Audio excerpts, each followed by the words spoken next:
আজকের গল্প অনুভূতি। লেখা ও পাঠ অমিতাভ রায়। পরিবেশনা রবিবারে ও অবসরে গল্প পাঠ। রাত জাগা দুটি চোখ যেন দুটি কবিতা। গানটা রাজীবের চোখ দুটির সঙ্গে ইদানিং আর তুলনীয় নয়, কারণ এ চোখে সম্প্রতি নেই কোনো কবিতা, ছন্দমিল বা ছন্দহীন যাই হোক না কেন। সকালে হাঁটা বন্ধ করেছে, কারণ আজকাল আর বিছানা থেকে উঠতে ইচ্ছে করে না। অফিসে গাড়ি চালিয়ে যাওয়ার এতদিনকার অভ্যেস ছেড়ে দিয়েছে। নিজে ড্রাইভ করাতে কোনো আত্মবিশ্বাস আর পাচ্ছে না। অফিসে একসময় নো স্মোকিং জোনেরও বিরোধিতা করা এই ছেলেও মাঝে মাঝে ক্যান্টিনে বা নিচের রাস্তায় সিগারেট খেতে চলে যাচ্ছে। অফিস শেষে সপ্তাহে 3 দিন বাধ্যতামূলক জিম করা বন্ধ করে দিয়েছে। অফিসে কড়া বসের চেহারাটা হারিয়েছে। প্রতিবেশীদের প্রশ্নে জবাব হাতড়ানোর চেয়ে মাঝে মধ্যে রাতে কোনো এক এফেল সব ঘুরে বাড়ি ঢুকছে। সমস্ত কিছুর সূত্রপাত তনিমার লেখা একটা চিঠি, যা ওর হঠাৎ এক পেশে বদ্ধমূল ধারণার কিছু অনুভূতির প্রকাশ।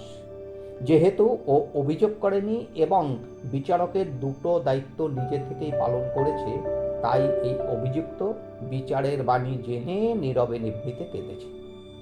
সমস্ত সম্ভাব্য জায়গায় খোঁজ করেছে সন্তান সহ স্ত্রীকে, যদি তার অনুভূতি যুক্তি ক্ষমার সাহায্যে নিয়ে বদলে দিতে পারে।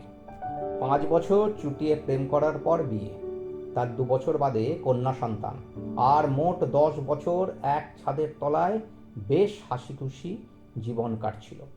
রাজীব অল্প বয়সেই অফিসের অনেক উঁচু পদে উঠে গেছে। কোম্পানি সারা ভারতবর্ষ জুড়ে রিয়েল এস্টেটের ব্যবসা করে। সেই সূত্রে গত জানুয়ারিতে ব্যাঙ্গালোরে গেছিল একটা খুবই বড় প্রজেক্ট তৈরির কাজটা নিজেদের হাতে নিতে। টেন্ডারের প্রথম 3টি বিজয়ী কোম্পানিকে প্রেজেন্টেশন দিতে হয়েছিল। রাজীবের চোখ ধাঁধানো প্রেজেন্টেশন আর বাকপটুতা সবাইকে তাক লাগিয়ে দিয়েছিল। প্রেজেন্টেশনের শেষে লবিতে কোম্পানির সিইও ছুটে এসে জড়িয়ে ধরেছিলেন। অনেক ছবি উঠেছিল।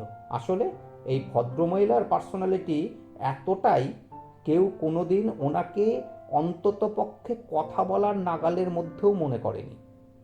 পরে একটু রাতে ছবিগুলো হাতে পেয়ে হোয়াটসঅ্যাপে তনিমাকে পাঠিয়েছিল।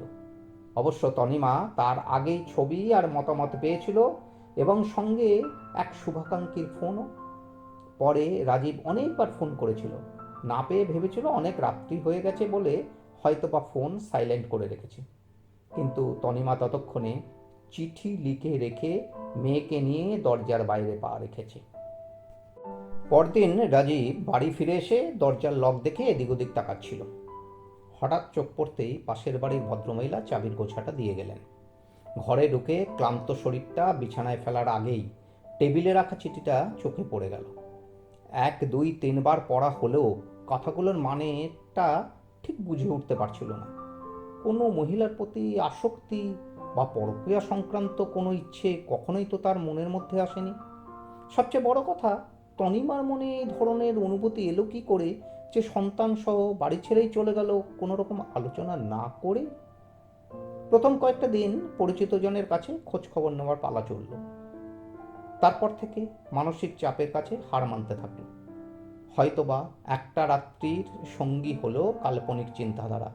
পরের রাত্রে দেখা গেল ক্লান্ত শরীরে ঘুমের মধ্যে শুরুতে মনে হয় পড়ে যাচ্ছে বা শূন্য থেকে নিচে নামছে, ফলে শরীর ঝাঁকুনি দিয়ে ওঠে। আবার কোনোদিন ঘুমের মধ্যে গলার পেশি শিথিল হয়ে শ্বাসনালী আংশিক বা পুরোপুরি বন্ধ হয়ে যাচ্ছে। জীবনের শান্তির সময়ে এই অনুভূতির প্রবেশ বড়ই জটিল, বড়ই আজব। সকালে ঘুম থেকে ওঠার পর মাথা ব্যথা বা মুখ শুকিয়ে যাচ্ছে। এমনকি দিনের বেলাতেও অতিরিক্ত ঘুম বা ক্লান্তি অফিসের শালীনতায় বিঘ্ন ঘটাচ্ছে। অনেকেই বাড়ির কথা জিজ্ঞেস করলে এড়িয়ে যাচ্ছে। বেশ কয়েকটা দিন এভাবে কাটানোর পর নিজেই অসহায়তার অনুভূতির কাছে আত্মসমর্পণ করতে বাধ্য হলো। খুব কাছের শুভাকাঙ্ক্ষীদের পরামর্শে ডাক্তারের কাছে গিয়ে সমস্ত খুলে বলল। নিজের উপসর্গ সাদৃশ্য 2টো রোগের কথা জীবনে প্রথম শুনল, হিপনিক জার্ক আর স্লিপ অ্যাপনিয়া। ডাক্তার ঘুমের মধ্যে শ্বাস সচল রাখতে সিপিএপি মেশিন ব্যবহারের পরামর্শ দিলেন। রাজীব কৃত্রিম কোনো পদ্ধতিতে কোনোদিনই বিশ্বাস করেনি। আর এই জটিলতার উৎসের সন্ধানে কতদিন ধরে কত পথ যেতে হবে সেটাই বুঝতে পারছে না। ডাক্তারের কাছে আসার আগে দুটো নতুন অনুভূতি হয়েছে। ঘটনাটা ঘটার পর থেকেই বারবার তনিমার হোয়াটসঅ্যাপ পেজটা খুলে দেখে ও অ্যাক্টিভ আছে কিনা। সেজন্য মোবাইল দেখতে বড় কাচের দরজা পার হচ্ছিল। ভীষণ স্বচ্ছ থাকার কারণে ওটাকে বাধা হিসাবে না ভাবতে পারায় প্রায় ধাক্কা খেয়ে যাচ্ছিল। ইদানিং গাড়ি ড্রাইভার চালাচ্ছে আর রাজীব পাশে বসে যায়। একদিন গাড়িতে যেতে যেতে হঠাৎ ধুলোঝড় উঠলে জানলা বন্ধ এসে চলছে, তাও রাজীব স্বয়ংক্রিয় তাৎক্ষণিক প্রতিক্রিয়ায় চোখ মুখ হঠাৎ কুঁচকে উঠল। পরে চিন্তা করেছে কোনো সময় বাধা বা স্বয়ংক্রিয় তাৎক্ষণিক প্রতিক্রিয়ার কারণে বিপরীত অনুভূতি হয়। দৃষ্টি তীক্ষ্ণতা বলতে কোনো ব্যক্তি কতটুকু পরিষ্কার দেখতে পারেন সে ব্যাপারটিকে নির্দেশ করা হয়। একে চলতি ভাষায় দৃষ্টিশক্তি হিসেবেও ডাকা হতে পারে। কোনো ব্যক্তির দৃষ্টি তীক্ষ্ণতা 20/20 মানে নিখুঁত হলেও তার দৃষ্টিগত প্রত্যক্ষণে অন্যান্য সমস্যা থাকতে পারে। রাজীব এতদিন জানত তার দৃষ্টি তীক্ষ্ণতা এবং দূরদৃষ্টি দুটোই খুব প্রখর, কিন্তু বাস্তবের পরীক্ষার কাছে হার মেনেছে। বিন্দুমাত্র হদিশ করতে পারছে না তনিমা আর তার মেয়ের, বিন্দুমাত্র হদিশ করতে পারছে না বর্তমান অসংলগ্ন জীবনের পেছনে সঠিক কারণটা কি। ডাক্তারের বিধান, এত কাজের চাপের পর 7 ঘন্টা ঘুম অত্যাবশ্যক, কিন্তু এখানে পাস মার্কস তো দূরের কথা, মিনিটের হিসেবে গুনতি এখন অনেক সহজ। কয়েকটা দিন আগে ঘুমের মধ্যে উঠে দরজা খুলে দিয়েছিল, কারণ মাথার মধ্যে এটা কাজ করছিল তনিমা মেয়ের হাত ধরে এসে দরজায় বেল বাজাচ্ছে। এটি স্লিপ ওয়াকিং বা প্যারাসোমনিয়া জাতীয় ঘুমের ব্যাধি, যেখানে ব্যক্তি আংশিক ঘুমন্ত অবস্থায় থাকে। এটি সাধারণত চাপ, অনিদ্রা বা ক্লান্তির কারণে ঘটে এবং এতে অচেতন অবস্থায় হাঁটা বা কাজ করার প্রবণতা থাকে। দরজা খোলার পর বুঝেছিল নিজের অবস্থান ও অনুভূতি। ডাক্তারের পরামর্শে বাড়ির প্রধান দরজা ও জানলায় অতিরিক্ত লক বা সুরক্ষার ব্যবস্থা করল, যাতে ঘুমের মধ্যে বাইরে চলে যাওয়ার ঝুঁকি কমে। অনুভূতি এক ধরনের জ্ঞানের জন্ম দেয়, যা স্মৃতিভাণ্ডারে সংরক্ষিত থাকে। জ্ঞান থেকে উৎপন্ন হয় উপলব্ধি। ছোট ছোট অনুভূতি এককভাবে এবং দলগতভাবে ব্যবহৃত হতে পারে, আর এর পুরোটাই ঘটে মস্তিষ্কের স্নায়ুকোষগুলির যোগাযোগের মধ্যে। গবেষকদের মধ্যে সাধারণ ঐকমত্য রয়েছে যে 5টি মৌলিক আবেগ রয়েছে: রাগ, ভয়, দুঃখ, বিতৃষ্ণা এবং আনন্দ। কিন্তু রজত স্ত্রী মেয়েকে হারিয়ে ফেলার পর আতঙ্কের অনুভূতি নিয়ে দিন কাটাচ্ছে। পুলিশের কাছে একদম যায়নি, কারণ বড় আশা তনিমাকে ফিরে পাবেই। তাহলে তখন অনেকের চোখে তনিমা ছোট হয়ে যাবে। অজানা অনিশ্চিত ভবিষ্যতের মাঝেও চিরন্তন ভালোবাসার মানুষকে মনের কোথায় রাখে সেটা ডাক দিয়ে প্রচার না করলেও নিজের মনের গোপন স্তর থেকে অদ্ভুত একটা অনুভূতি সামনে চলে আসছে।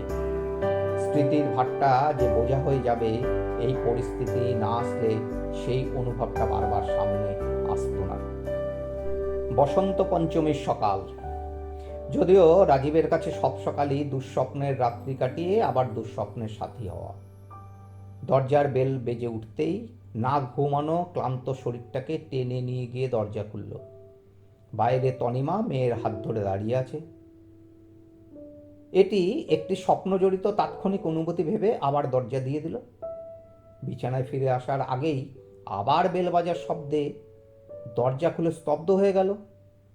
লক খুলে দিতেই তনিমা মেয়ের হাত ধরে ঘরে ঢুকেই রাজীবের বুকে ঝাঁপিয়ে পড়ল। কিভাবে অফিস পিকনিকে দুদিনের আলাপ হওয়া রাজীবের এক অধস্তনের এবং আপাত শুভাকাঙ্ক্ষীর হোয়াটসঅ্যাপে পাঠানো একটা বিশেষ ছবি আর বিকৃতকামী মতামতে সম্মোহিত হয়ে তাৎক্ষণিক বাড়ি ছেড়ে চলে যাওয়া, পুনাতে ছেড়ে আসা অফিসের পুরনো কলিগের বাড়িতে এই কয়েকটা দিন কাটানো, পাশের বাড়ির বান্ধবীর কাছে চাবি রেখে যাওয়া এবং তার কাছ থেকে খোঁজ খবর নেওয়ার সমস্ত ঘটনা এক টানা বলে গেল। শেষে বলল কিভাবে হঠাৎ গত পরশু রাজীবের হোয়াটসঅ্যাপে পাঠানো প্রজেক্টের অনুষ্ঠানে বিভিন্ন ধরনের ছবি এবং মতামত দেখে বাস্তব ঘটনাটা বুঝতে এতটুকু সময় লাগেনি। আর পুরোহিত মশাইকে ফোনে বলে দিয়েছে আজই মেয়ের হাতে করেই নিজের বাড়িতেই হবে। বিস্ময়ে হা হয়ে যাওয়া রাজীবের মুখোমুখি এড়াতে আর স্বাভাবিকত্ব দেখাতে তনিমা পুজোর আয়োজনে ব্যস্ত হয়ে পড়ল। রাজীব আর তার মেয়ের অসম অনুভূতির বহিঃপ্রকাশ বুঝতে তনিমা আর চোখে নজর রাখছিল